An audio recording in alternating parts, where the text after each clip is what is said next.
नमस्कार दोस्तों, एक बार फिर से स्वागत है आप सभी का मेरे चैनल पर।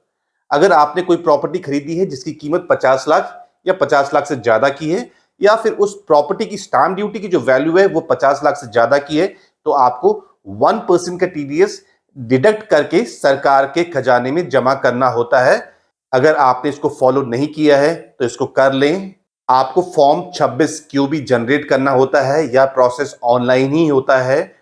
और फॉर्म 26 क्यूबी जब जनरेट हो जाता है तो उसको रेफरेंस में रखते हुए आपको फॉर्म 16 बी भी जनरेट करना पड़ता है और वो आपको सेलर को देना होता है।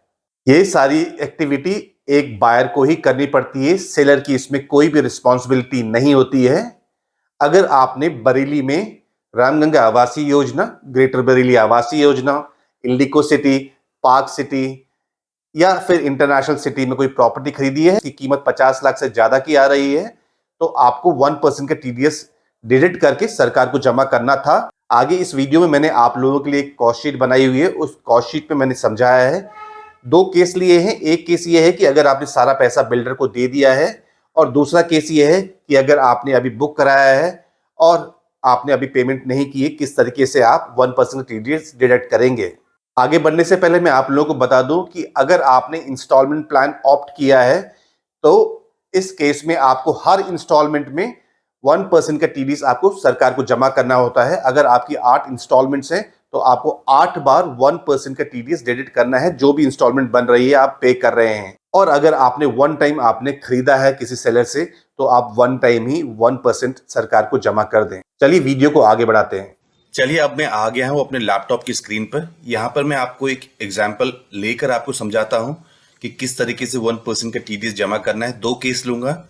एक केस वो है जिसमें अभी आपको टीडीएस जमा करना है, आपने बिल्डर से, प्राधिकरण से या सेलर से भी परचेज कर रहे हैं। और दूसरे केस में मैं वो केस लेके समझाऊंगा जिस केस में आपने सारा पेमेंट अपने सेलर को, बिल्डर को या फिर प्राधिकरण को जमा कर दिया है, तो वो कैसे आप रिफंड लेंगे 1% का और कैसे आप जमा करेंगे, वो दोनों केस में आपको बताऊंगा। पहला केस लेता हूं। सपोज आपने एक प्लॉट खरीदा है, प्राधिकरण बिल्डर से खरीदा है आपने या सेलर से खरीदा है, 200 स्क्वायर मीटर का प्लॉट है और इसकी कीमत 59,36,000 बनती है। तो जैसे मैंने बताया है कि आपको 1%, क्योंकि ये प्लॉट की कीमत 50 लाख से ज्यादा जा रही है, तो आपको 1% यानी कि 1% टीडीएस 59,360 रुपीज आपको सरकार को जमा करना पड़ेगा, सरकार के खजाने में जमा करने पड़ेगा। ऑनलाइन आप इसका फॉर्म भरेंगे, जैसे बताया था मैंने, फॉर्म 26 क्यूबी भरेंगे। उसके भरने के बाद आपको फॉर्म 16 भी जनरेट करना होगा। ठीक है, यहां तक आपको मैं पहले बता चुका हूं। यहां पर आपका जो अमाउंट आ रहा है, ये अमाउंट आपका टीडीएस अमाउंट होगा।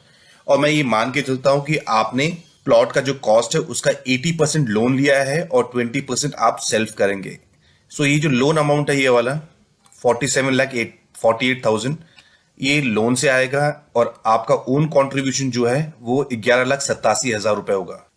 11,87,000 में से कुछ पेमेंट आप बिल्डर को कर चुके होंगे या करेंगे। सपोज 10% आप जमा करेंगे और 10% आप बाद में देंगे।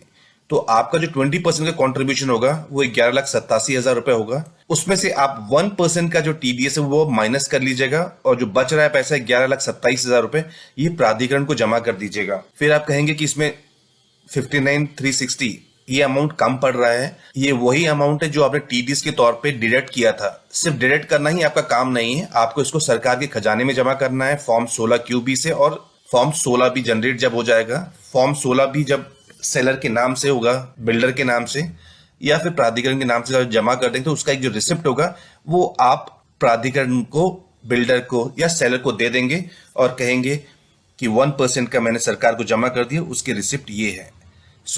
मैं आपको 11,27,000 रुपए ही जमा करूंगा और बिल्डर भी इसमें कुछ नहीं करेगा, वो ले लेगा, क्योंकि बिल्डर को 100% अमाउंट ही चाहिए होता है।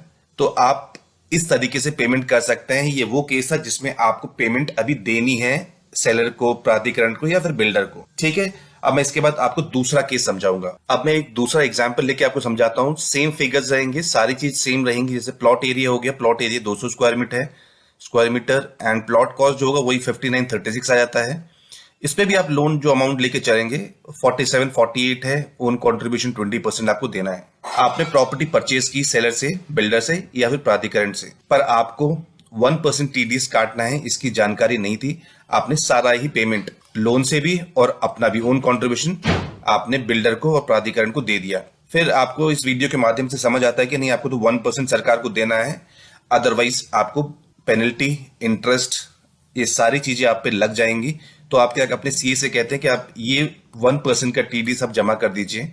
सो आप क्या करेंगे कि 59,360 रुपीज सरकार को जमा करेंगे, वही फॉर्म 26 क्यूबी से, और फॉर्म 16 भी जनरेट करेंगे, एज इट इज जमा करेंगे। जमा हो जाएगा 1%, तो आपको उस फॉर्म 16 बी को अपने बिल्डर को, अपने प्राधिकरण को भेजना है और ये कहना है कि 1% का अमाउंट मैंने जमा कर दिया है, with late fees, with interest, सब चीज आपने जमा कर दिया है। तो कृपया करके जो मैंने आपको पूरा पैसा जमा कर दिया था उसमें से 59,360 रुपीज का एक रिफंड बना दीजिए मेरे नाम से, जिस नाम से प्रॉपर्टी है। तो बिल्डर या प्राधिकरण सेलर उस नाम से आपको चेक दे देगा, रिफंड कर देगा। तो ये एक प्रोसेस है जिसमें बहुत से लोगों को नहीं पता है कि ये एक क्लॉज होता है, सेक्शन है इनकम टैक्स एक्ट का, कि जिसमें आपको प्रॉपर्टी अगर 50 लाख से ऊपर है तो आपको 1% का टीडीएस जमा करना पड़ता है, सरकार को जमा करना पड़ता है। सरकार की बेसिकली वो एक इनकम होती है। होपफुली आप लोगों को दोनों केस में समझ आ गया होगा। आप किस एग्जाम्पल में, किस केस में फिट बैठते हैं, उस केस को आप कर लीजिएगा, पहले डिडक्ट कर लीजिएगा। अगर आपने जमा कर दिया है तो आप जमा करके उसको रिफंड ले लीजिएगा। उम्मीद करता हूं कि यह वीडियो आप लोगों को इंफॉर्मेटिव लगी होगी। अभी तक वीडियो में बने हुए हैं और आपने चैनल को सब्सक्राइब नहीं किया है तो मैं रिक्वेस्ट करूंगा कि आप प्लीज चैनल को सब्सक्राइब कर लीजिए, जिससे आने वाले ऐसे ही वीडियोस, इंफॉर्मेटिव वीडियोस आप तक आसानी से पहुंच जाएंगे। बेल आइकन को भी प्रेस करना ना भूलिए। तो आज के लिए बस इतना ही। Thank you.